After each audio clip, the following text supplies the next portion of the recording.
Can everybody hear me? So what do you want to learn today? Let's talk about ground reaction forces. What do we know about ground reaction forces? Sure they are. There are three of them, right?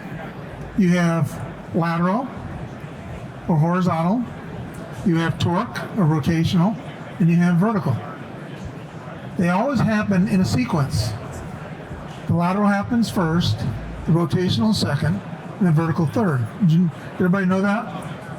Who did not know that? If you don't put your hands up, you're lying. Why does it have to happen in a certain sequence? Monique? The kinetic sequence has to have in that order to maximize forces. Very good. Did everybody hear what she said? The kinetic sequence has to happen in that sequence, that order, in order to maximize forces. If we use the lateral too late or the vertical is too soon, what happens? Out of sequence, kinetic change. We don't hit good golf shots, right? So, how many of you have fought lateral motion in your golf swing? Geez, almost the entire group. Lateral motion is a good thing. For some reason, they got a bad name because it was out of sequence. Not because it was incorrect, it was just out of sequence. What does lateral motion do to the golf club, David? It shallows the golf club. How many of you have worked on shallowing your golf club? Raise your hand. Is there anybody out there? A lot of people have worked on shallowing the golf club. When I shift laterally, what happens to the club? It drops down. So that's a good thing, isn't it? So do we want lateral motion in our golf swing? And we want to use it to start to lower the golf club. Okay? What else does lateral motion do? How does it move? Side to side or more diagonal? Peter? More diagonal. Sit. It works more diagonal. It works more from right heel to left ball of the foot. It works side to side, the club works out. Come on, get up here. Does everybody know Stephen Amok? Okay, it's good to see you, Stephen. Now, take your arms to the top of your golf swing. Still hitting it like shit, huh? Why is it that we teach this? No, everybody teaches open those hips up as fast and as soon as possible. When that happens, what happens to the golf club? It moves out. Now what do I have to do? And now where does the ball go? Jeff, you can help him look for that ball. What actually needs to happen is, set up to it, it needs to shift this way to lower the arms, to lower the effing arms. Okay? And then once it's there, we're going to push off the right foot and extend the arms. So the right leg and the right arm are extending. Why do they need to extend? Great speed, but more importantly, if the right arm is bent, what is the club face? Begins with an O and ends with an N. Open, very good. So if I shift and my right arm is not straightening, I'm going to hit the ball to the what? Right of right, of right, of right. Right, Nick? Yes, sir. So we're by Nick's house. So what needs to be happening is not only are we shifting, and it's not a big movement. It's a small movement just to establish a pivot point. Now, when I get to the ball of my foot, I'm set to do what? Push up with the left leg and push through with the right leg. Okay, do it again. So when he's pushing with the right leg, what's he doing to the hips? He is pushing the hips out of the way. The right leg is pushing the left hip out of the way. And so when this right leg is pushing here, it is accomplishing something. Not only is it lower the golf club, but it is pushing the left hip out of the way. What is the when the left hip goes out of the way, what does the left leg do? Extend. Why does the left leg have to extend? You don't chunk it. Right, so you don't hit it fat. See, the shift lowers the golf club and drops it in the slot, and it'll establish the left ball of foot. When I push with the right leg, I'm pushing the left hip out of the way, and the left hip is pushing which direction? Up. Why does it push up? Create space. Create space for the arms and the club. See, if this doesn't happen, we stick the club in the ground. How many of you are sticking the club in the ground? Good. So, Bone, you got to quit doing that. Does everybody know Jason Carbone? He is a world famous friend of mine and a pretty good teacher. No, but as long as you the legs are working properly, you're going to hit the ball farther. Why do you hit the ball farther when the legs work? How far can you walk on your hands and arms? Demonstrate for us. Yep. Not very far? So if these are not the strongest part of the body, the force is going to come from where? We want it to come from there. So once we take it back to the top, shift. Okay, now push and extend. Up. Come on, do a better job than that. There you go.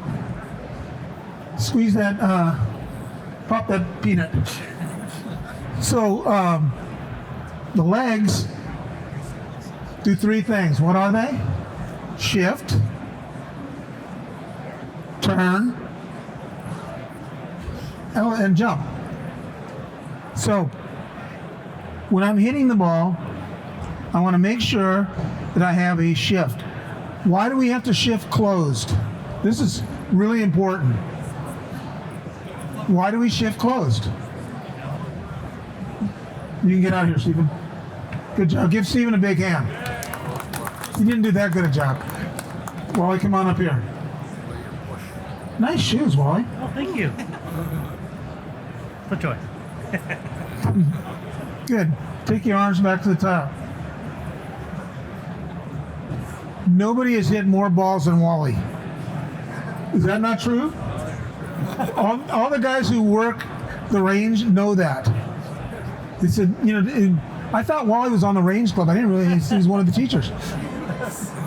Okay, take it back to the top. Okay, shift. Now push with that right. Well, no, all the way out of the way and let the right arm extend. Do it again. Good. Do it again.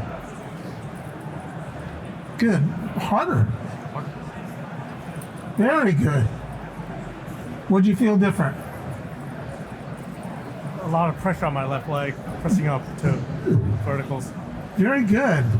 You said the right thing. See, if we ask him the same question enough times, he's going to get it right. Good job, Wally. Thank you, Mike. So, Danny, now that you have my job, come on up here. I haven't transferred it over to you yet. I know. It's between you and Austin. We just waited out tonight. This is Danny Harcourt. He's my assistant, was my assistant, soon to be the director of instruction at Fiddler's Elbow. You excited about it? Very excited.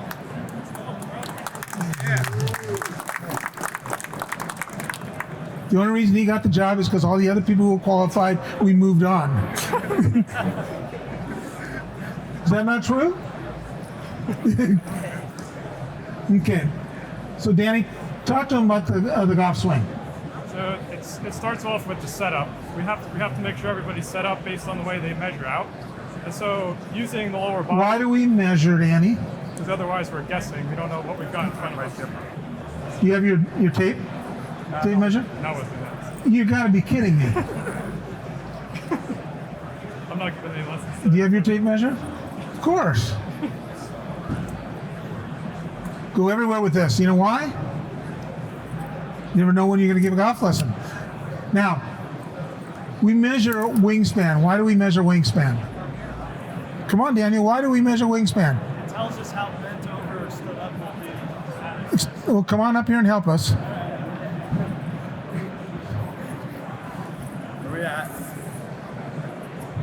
Danny, are you 6'2"? 6 foot. So no, you're taller than 6 foot. With the shoes on, 6'1". You do much lessons barefooted? No. Okay, 6'1". So your wingspan is 1 inch longer than his height. What does that tell us? His posture is going to be more what? It's going to be a little bit more erect. How does that affect everything? If the posture is more erect, how do the shoulders turn?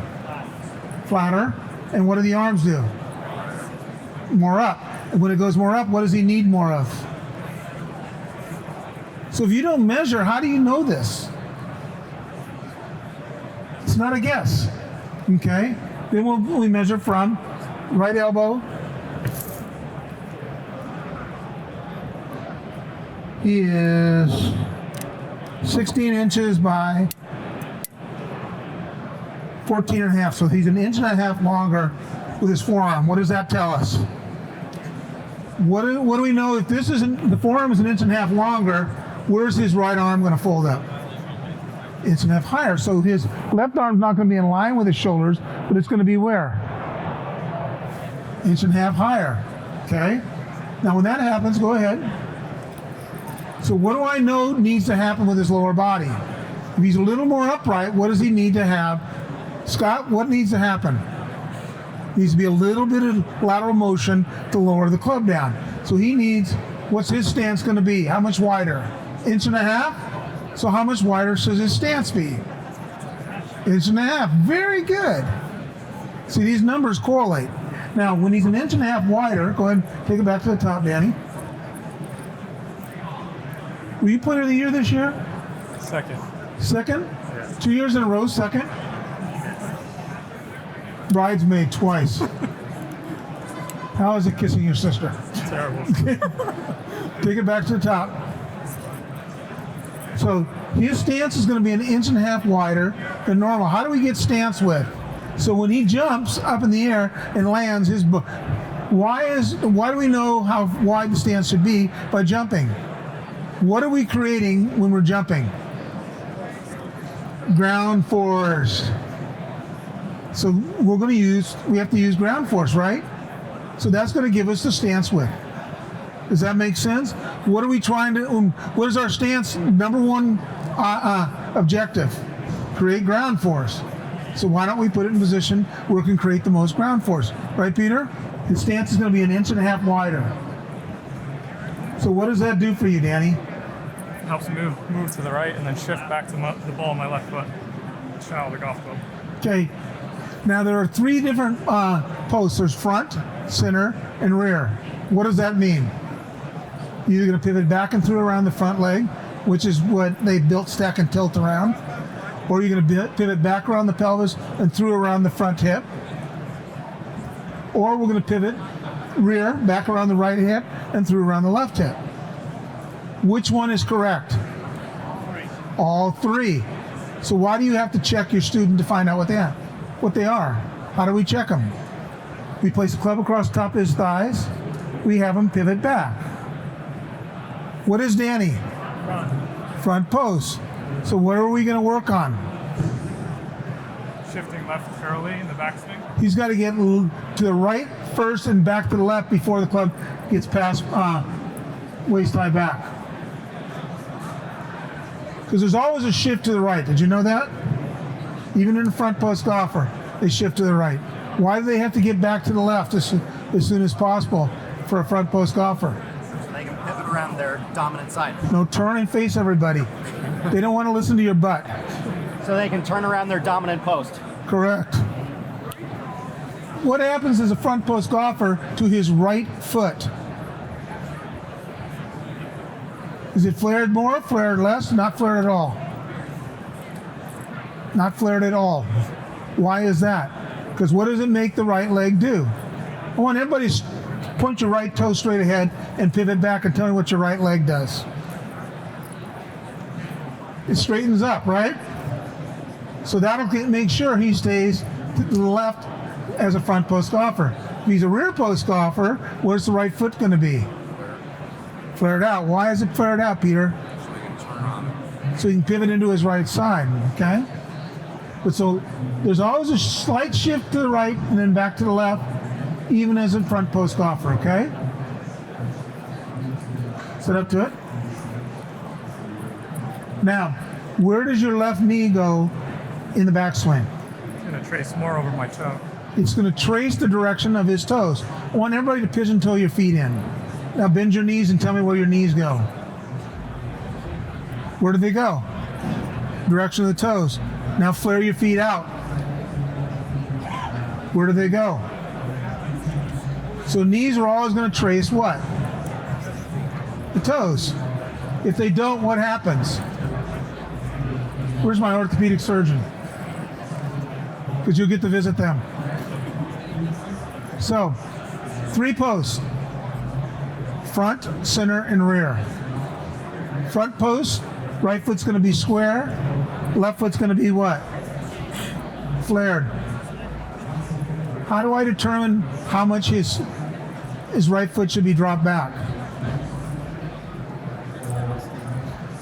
Okay, rotate your right arm back as far as you can. Okay, what can he not do? It's got no external, so what do we have to do? We drop the right foot back to buy him what? Some depth, because he can't create the depth with his arms. Why is that important? How many of you do that? You do that for everybody, or do you do it just for the people who have no external shoulder rotation? Just no external. Just no external? It's not your first rodeo, is it? Okay, so we're building a setup. Okay, drop your right foot back, swing it back to the top. So what does this set him up to do? How is he going to move? Diagonally. Why is he going to move diagonally? Because his stance is what? You got a couple of LPGA winners back there. Missy, raise your hand. Donna, raise your hand. I'm going to identify as that. And Scott Monroe, who's caddied for some LPGA winners. So basically, go ahead and set up so we're building the setup for the ground reaction forces that happen. Go ahead and swing it back to the top. See how he shifted back automatically? Now what do you have to do with the left leg? Straighten it out. Right, just push it up and extend through. See, now you won't be runner-up. You'll be player of the year. Lord willing. Pretty good for a guy who's teaching, basically 50 hours a week and not practicing. You did a good job, Danny. I'm proud of you.